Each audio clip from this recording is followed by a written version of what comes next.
a lifetime of gambling, one murdered nanny, and a killer lord on the run.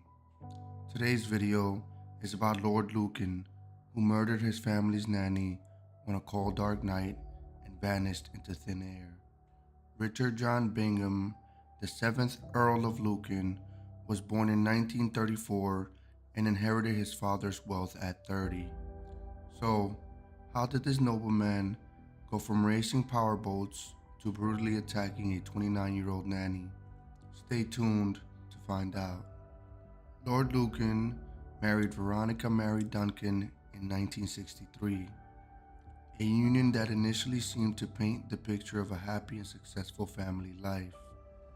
The two had 3 kids together and made 46 Lower Belgrave Street in Belgravia their permanent residence. But darkness leered in the aristocrat's life, and he parted ways with Lady Lucan in 1972. However, things got really dark when Lucan lost the custody battle for his children. After this happened, he started spying on Lady Lucan to the point that it became an obsession, which led to the gruesome events of the night of November 1974.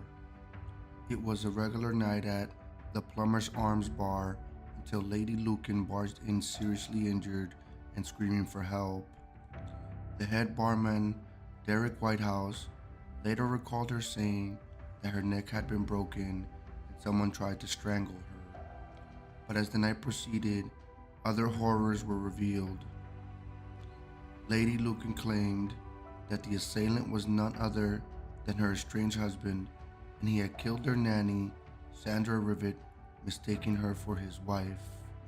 As per one theory, it was a Thursday and the nanny normally took the day off, so Lucan could have easily confused her for Lady Lucan.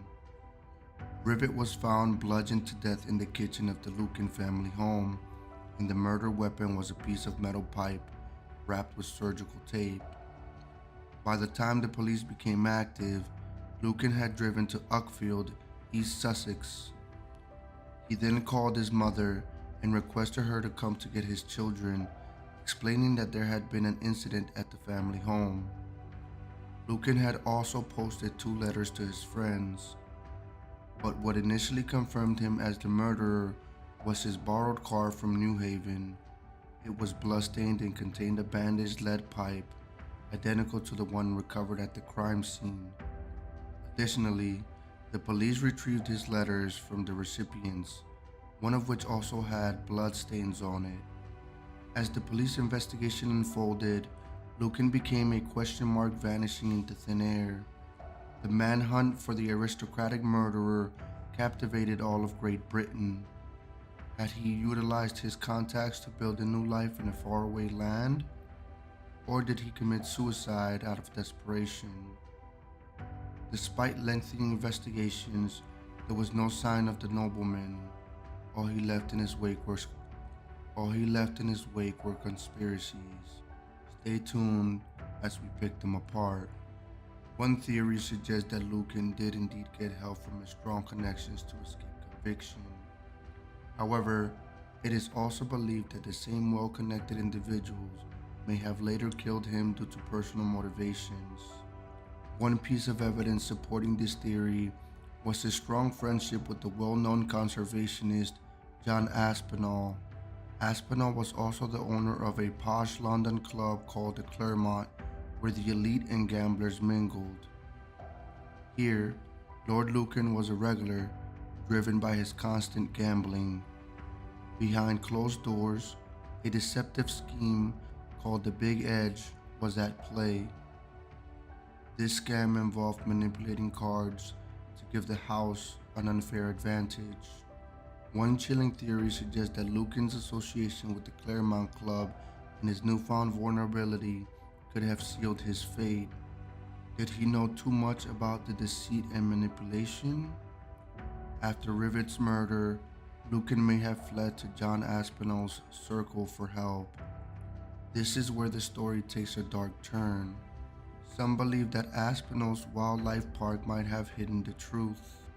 Did Lucan's desperation lead him straight into Aspinall's deadly claws? Fast forward to 2022. a new twist develops on Sandra Rivet's 48th death anniversary.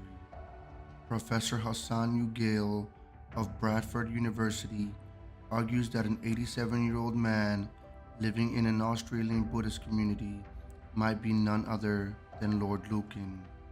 Conversely, Sandra Rivet's son, Neil Berryman, has been on a never-ending quest for justice.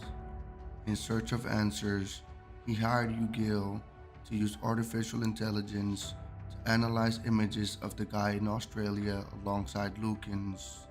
However, the man denied having any ties with the British noble. To this day, the Metropolitan Police's investigation remains open and the mystery continues to captivate. As the murder's 50th anniversary approaches, the question arises, is Lord Lucan still alive? Comment below and let me know what you think. And if you enjoyed this thrilling tale, don't forget to like and subscribe for more. And remember, stay safe out there.